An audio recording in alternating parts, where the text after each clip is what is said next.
Last Thursday and Friday, Representative Jim Jordan unveiled the Facebook files, which, like the Twitter files, prove the Biden administration pressured the social media company into censoring Americans. And some of the things they wanted to censor were jokes, literally jokes. So let's start off with the Facebook files part 1. These were unveiled by Representative Jim Jordan. These were unveiled last Thursday. He calls them the Facebook files part 1. Smoking gun docs prove Facebook censored Americans because of Biden White House pressure. So I'm going to read through this thread for you, but you've got a little snapshot there of what all of these tweets are in the thread. Or are they called tweets anymore? What are they called? It's like the things formerly known as tweets. X, the place formerly known as Twitter. I mean, it's just, I don't know what Elon was thinking when he changed all that. I'm not a fan. But anyway, whatever. I don't care. Here's the thread from Jim Jordan. Never before released internal documents subpoenaed by the Judiciary Committee prove that Facebook and Instagram censored posts and changed their content moderation policies because of unconstitutional pressure from the Biden White House. During the first half of 2021, social media companies like Facebook faced tremendous pressure from the Biden White House, both publicly and privately, to crack down on alleged misinformation. In April 2021, a Facebook employee circulated an email for Facebook CEO Mark Zuckerberg and COO Sheryl Sandberg, writing, quote, "We are facing continued pressure from external stakeholders, including the Biden White House, to remove posts." Wow. So there they are admitting that they're facing continued pressure from external stakeholders, who that might be, including the White House and the press, it says, to remove more COVID-19 vaccine discouraging content. So not necessarily misinformation or lies, not disinformation, what is this? So it would be malinformation, I suppose, is what this would be. Malinformation, which is, it might be true, but it just is negative. We don't like it. It's true, but we don't like it. So that's malinformation. So they're asking them to get rid of posts, COVID-19 vaccine discouraging content. So would that be posts like, teenage boys are susceptible to myocarditis? So that would maybe be considered discouraging content, stating something truthful that is factual. But if you see that on Facebook, if somebody posts, it causes myocarditis for young teens, watch out, that would be considered discouraging. They want that to be removed from Facebook, is what they're saying. In another April 2021 email, Nick Clegg, Facebook's president for global affairs, informed his team at Facebook that Andy Slavitt, a senior advisor to President Biden, was, quote, outraged that Facebook did not remove a particular post. Says in the email, just got off an hour-long call with Andy Slavitt. There are some pretty serious and sensitive, see last point, issues we need to address. A summary. And then he goes through a summary, but the highlighted point here, he was outraged, not too strong of a word to describe his reaction, that we did not remove this post, which was third most highly ranked post in the data set we sent to him. Okay, so third most viewed post, third most highly ranked post. They were outraged. The Biden administration was outraged that this was still out there. What was it? What was it? Well, it was a meme. Yeah, it was a meme. This meme. 10 years from now, you'll be watching TV and hear, did you or a loved one take the COVID vaccine? You may be entitled. Which is like, you may be entitled to a lawsuit. It's like, those lawsuit commercials. Did you take this medication? You and your loved ones may be entitled to money from the manufacturer because turns out that it had all of these different side effects and now you've got cancer, right? You know those commercials. So this meme is a play on those types of commercials. And this meme ended up being the third most highly ranked post in the data set. And the Biden administration was angry about this and they wanted this meme removed from Facebook. Goes on to say, when Clegg, this is the Facebook files part 1, when Clegg countered that removing content like that would represent a significant incursion into traditional boundaries of free expression in the U.S., so it goes against freedom of speech, First Amendment, right? Slavitt disregarded the warning and the First Amendment, saying, I countered that removing content like that would represent a significant incursion into traditional boundaries of free expression in the United States. But he replied that the post was directly comparing COVID vaccines to asbestos poisoning in a way which demonstrably inhibits confidence in COVID vaccines amongst those the Biden administration is trying to reach. Okay, so it goes against your agenda.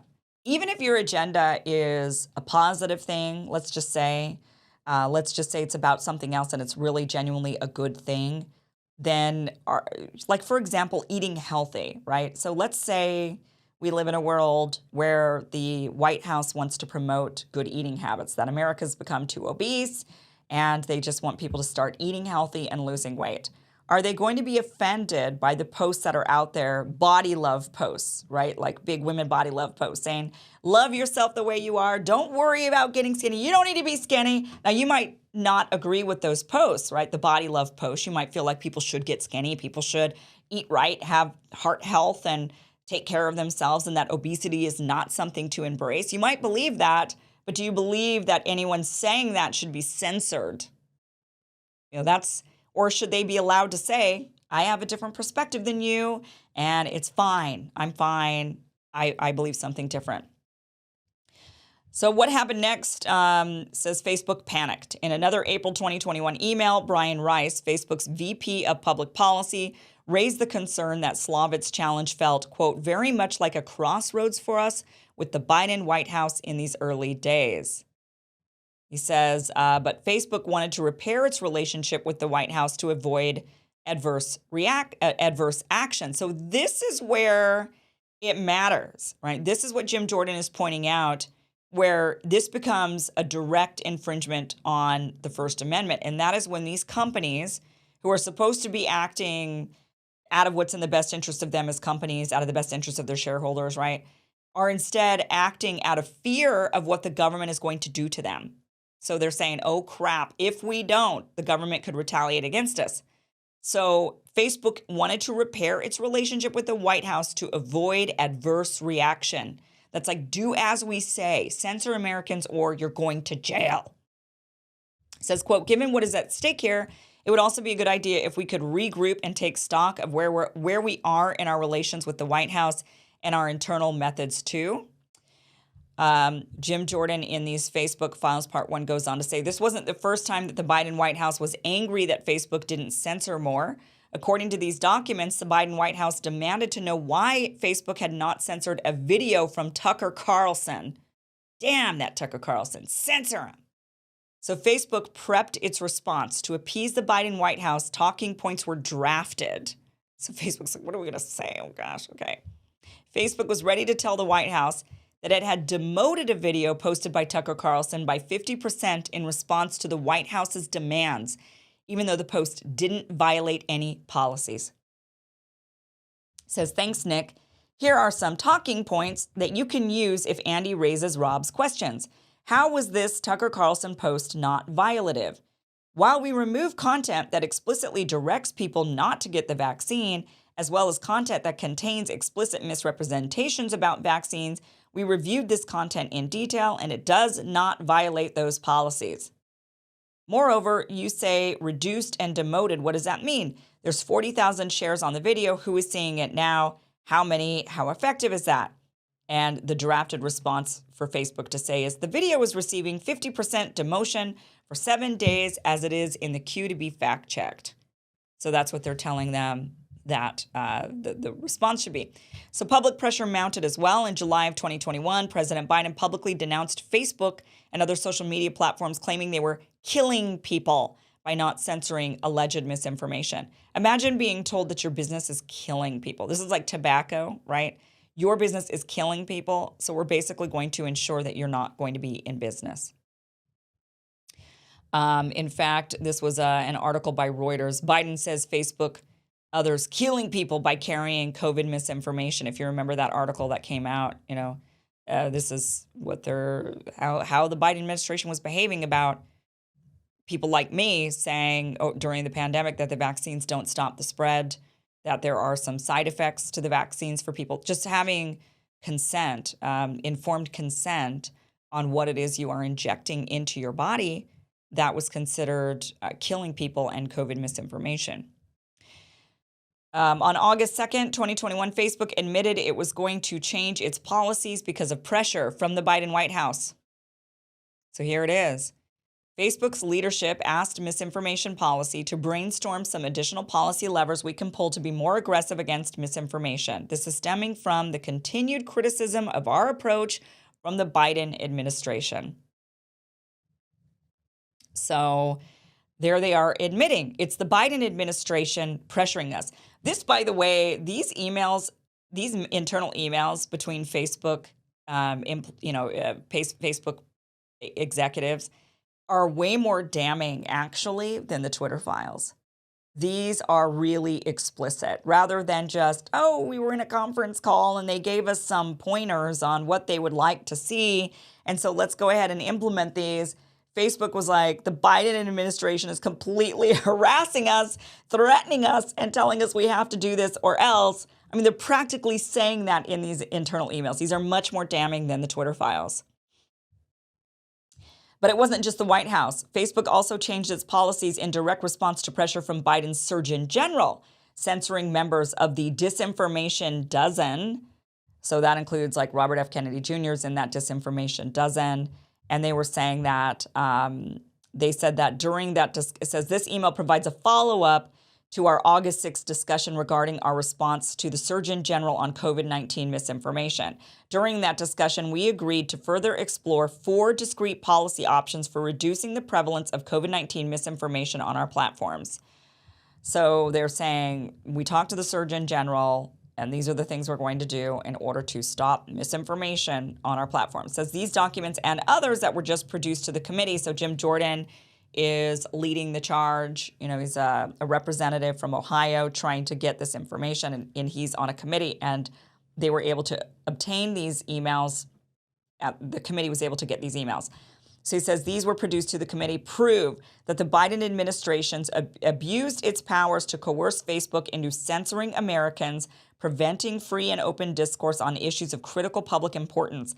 Only after the committee announced its intention to hold Mark Zuckerberg in contempt did Facebook produce any internal documents to the committee, including these documents which prove that government pressure was directly responsible for censorship on Facebook.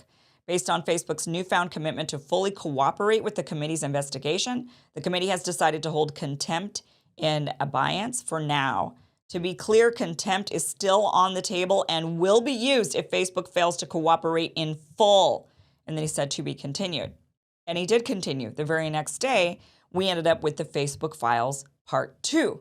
So let's go over the damning evidence in these. And again, these are, in my opinion, reading through these, worse than the Twitter files. Way more damning. Would love to see some lawsuits coming forward from this. We do have the Missouri versus Biden, and that includes like Dr. Aaron Kheriaty, Dr. Jay Bhattacharya, Dr. Martin Kulldorff, and others who were involved in that lawsuit. And that is because they were censored on Twitter. And much of that lawsuit showcases the information from Twitter. But perhaps this could be folded into that lawsuit. And they can also use these Facebook files to prove that the Biden administration, that the government of the United States of America was censoring Americans, using social media companies as their vehicle to do that, by threatening those social media companies and saying, do it or else. And that or else had those social media companies frightened. It is not in the best interest of social media companies to censor anybody. It is in their best interest to just let the platforms be, let people say what they want, let people battle it out. You get more interaction, you get more people involved. That is the best interest of these social media companies, and yet they were scared because they were worried about what the government would do to them. All right, so let's go through Facebook files part 2. Newly subpoenaed documents reveal Facebook bowed to the Biden White House's pressure to remove posts.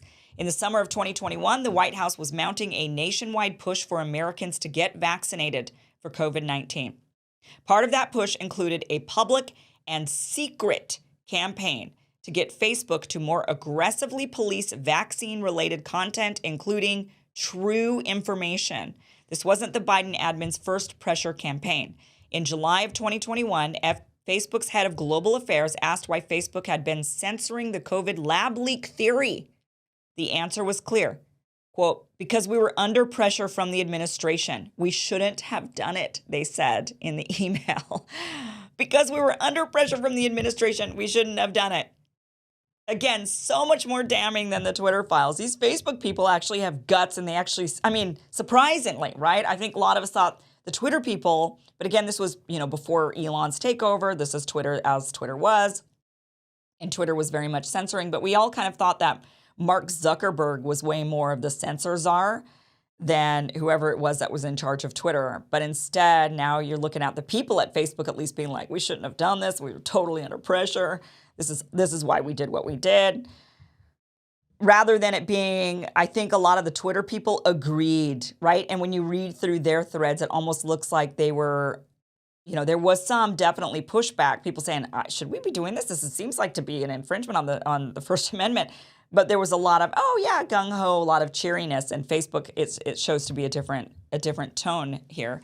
It says Biden administration officials claim that many Americans were hesitant to get vaccines because of content, including true information that they saw on Facebook. They're killing people, President Biden said in July. Facebook employees initially bristled at President Biden's accusation. They said things like their definition of misinformation is completely unclear. These are people within Facebook talking to each other internally. Their definition of misinformation is completely unclear. It also just seems like when the vaccination campaign isn't going as hoped, it's convenient for them to blame us. But the tongue lashing directly caused Facebook to reevaluate its policies about COVID-19 content, discussions that involved high-level company officials, including Clegg and then Chief Operating Officer Sheryl Sandberg. What did the White House want removed? Humorous posts about the vaccines. Again, jokes they wanted removed. Your jokes were too much. It says here, humorous or satirical content that suggests the vaccine isn't safe is what they're looking to have removed. The Biden administration also wanted Facebook to remove true information as well. It says here, the Surgeon General wants us to remove true information about side effects. You've got to be kidding me. Can you believe that? Damn them. Damn them. They wanted true information about side effects that you may have experienced, probably did experience. They wanted that stuff censored. Damn them. That is as egregious as the tobacco companies saying, smoke cigarettes. There's no side effect here, even though they know about it. This was massive lawsuits where tobacco companies knew that their product caused cancer, and yet they failed to mention that to people. People got addicted to their products, got cancer, and they were held accountable for that. Will the Biden administration be held accountable for pressuring social media companies to remove information about side effects that millions of Americans experienced? Absolutely damning. Can we have a class action lawsuit against the government of the United States? Sure would like to have one of those. As Clegg prepared to meet Biden's Surgeon General, he emailed colleagues, quote, Sheryl is keen that we continue to explore some moves that we can make to show that we're trying to be responsive to the White House. Facebook even considered blackholing certain domains. Said, my sense is that our current course, in effect explaining ourselves more fully, but not shifting on where we draw the lines, is a recipe for protracted and increasing acrimony with the White House. So here they are saying, we want to continue to just hold the line. We'll explain ourselves, but hold the line. But if we do that, it's going to get ugly with the White House, is what they're saying. Facebook's leadership relented in August and agreed to change the company's content moderation policies because of the Biden administration's continued pressure, saying leadership asked Misinformation Policy, which is the name of the group for Facebook, and a couple of teams on product policy to brainstorm some additional policy levers. This is stemming from the continued criticism of our approach from the U.S. administration and a desire to kick the tires further internally on creative options. And Facebook caved to the White House. These subpoenaed documents, Jim Jordan, he wraps it up by saying these subpoenaed documents continue to reveal the Biden administration's efforts to censor speech. To be continued, he said. This goes beyond, I'm sorry, but this goes really beyond censoring speech. It's one thing to have your opinions censored, to that's bad enough. That's really bad. But for them to have true information about side effects removed, and now you've got millions of Americans who've experienced side effects, many of which that there are many mothers out there and fathers out there who regret getting their children these vaccines only to have their young children end up with myocarditis. The regret that they have knowing that they got their kid vaccinated only for their kid to what? Get COVID anyway, because practically everybody did. And now their kid is suffering from myocarditis. That's a heart damage. And people around are saying, oh, it's just slight, minor heart damage, as if there is such a thing. Or the many other side effects that we're not as aware of because they're still not really letting us talk about them. I mean, these are the types of things that they censored this information, and that goes beyond just censoring ideas and opinions. That is, I think, truly, truly criminal, really, truly criminal, where action should be taken for those families who did not get that information, vaccinated themselves, their children, and ended up with side effects. Absolutely criminal, and it's on the record in these Facebook files, which are very, very damning, proving to be absolutely and incredibly damning. We will continue to report on these Facebook files as they roll out, and Representative Jim Jordan from Ohio is doing a really fantastic job, and I'm glad somebody's looking into this. Would love them to also look at YouTube, Google. Would love them to look at the pressure the government puts on a variety of sectors for a variety of reasons, not just COVID, but many of the other reasons that they put pressure on sectors that they shouldn't be doing. The government should not be interfering in that way, but they are, and there's some serious consequences for people, and people should be outraged. All right, let me tell you guys about Field of Greens. I love this stuff. It is a fine powder made from dehydrated whole fruits and vegetables that are carefully selected to give you the most nutrients in your diet. You just take a scoop of this powder, you mix it in your ice water or your iced tea, and it actually tastes really delicious. I really like it. I like the lemon lime flavor. I think it tastes really great. It tastes like a tea, like a lemon tea in a way. They also have a mixed berry flavor. They have an energy version that'll give you a little boost if you maybe don't want to drink coffee, or maybe you're going to go work out and you want a little extra power. They also have a natural flavor, which I find tastes pretty good if you mix it into iced tea, but all of it tastes really actually good mixed with water. And I know a lot of green drinks, it's like, ugh, but these are actually really good. But you can because it's a fine powder, you can find a variety of creative ways to use it. And I would love to hear from you exactly how you're using it in a creative way. If you are, you can email me, kim@kimiversen.com. I would like to hear from you how you're using it. But head to fieldofgreens.com, use the promo code KIM, and you're going to get 15% off your first order. Again, it's fieldofgreens.com, promo code KIM. You're going to get 15% off your first order.